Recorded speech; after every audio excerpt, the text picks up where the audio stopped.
Eddie V here at Namm 2019, here with KUCR Radio, standing here with Ludwig. What's your name again, brother? Josh Touchton.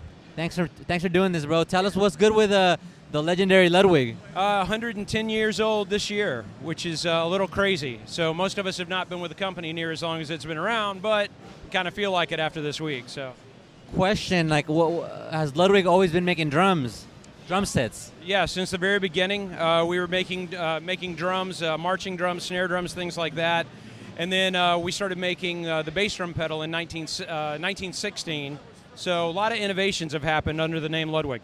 Tell me a little bit about that company. Like, how was it founded? It was founded by two brothers, William and Theobald, back in 1919, and I'm sorry, 1909. Yeah, sorry, I don't do math very well.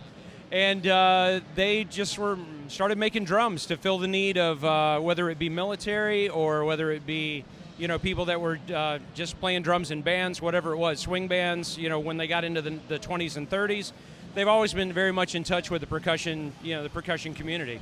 Made in the USA. Made in the USA. Started out in Chicago, and in the early 80s moved to Monroe, North Carolina, which is where we make all of our stuff now. For the most part, we have an import product that comes in overseas, but the bulk of our high-end line, in fact, all of our high-end line for snare drums and for drum sets does come from Monroe, North Carolina. And for the folks that don't know and never been to Namm, like the drum area is probably the loudest area in the entire convention when it comes to just people. I mean, you can just hear splashes and drums all over the place.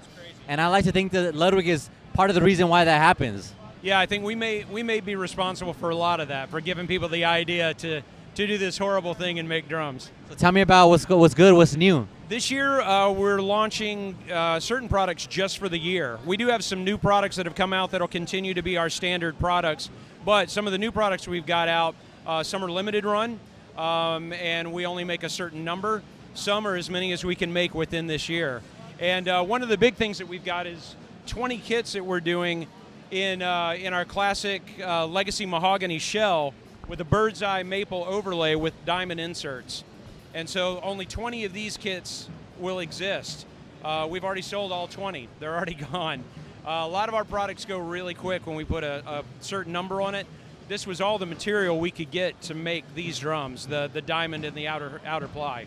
So when you're describing these materials that you're using, like, what exactly does it mean? What exactly does it mean? Sorry, yeah. Drum shells are not one piece of wood that's just carved out. They are laid up in sheets of thin wood. Like, these are 3 plies of mahogany, and they're rolled together in a mold. And we put that mold in, we put the wood in the mold, and it forms the shell. But on the inside of these shells, there are actually maple reinforcement hoops that keep the shell from twisting and going out around. That's the same shell that we've made since the 1920s. In fact, a lot of the drums that we make in Monroe, North Carolina are using the same molds that come from the 1920s. We've got some molds that are over 90 years old to make the shells. So if you've got a shell right now, like a 16-inch floor tom shell and a classic maple or in a legacy mahogany, those are the same molds that we built John Bonham and Ringo Starr's drums in back in the 60s and 70s. So with this new legacy drum set, what was the purpose of making this limited edition? Just to celebrate the 110 years, and the actual design is something called a diamond flash, and that's something that we offered on, I believe, 1939. It may go back earlier than that, but not a lot of those earlier drums still exist, so it's an homage to that earlier drum set that we made. This simple design with the diamond going around, this is a kind of a throwback model. Yeah, it is. In fact, when this design came out in 1939, there were actually other designs, other different shapes that went with it. They just weren't as popular. In fact, some of the shapes they offered in the catalog were never even made. Wow, never made because nobody really responded to them? Nobody ordered it. They all wanted diamonds.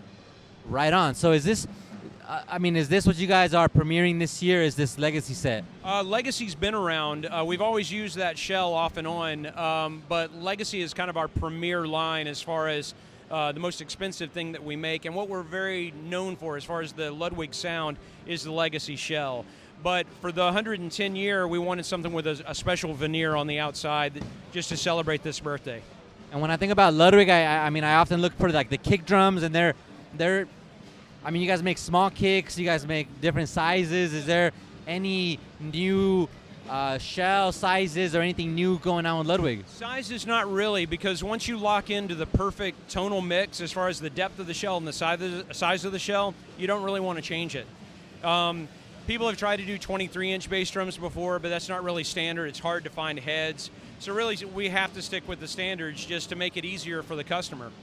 And what are you guys looking forward to now that it's 110 years and going on to? Hopefully 110 more, man. It's been a really great year so far, and we're only a few weeks in. Right on. Well, thanks so much for your time, bro. We really appreciate sharing it with us. We're here at the legendary Ludwig NAMM 2019. Peace out, everybody.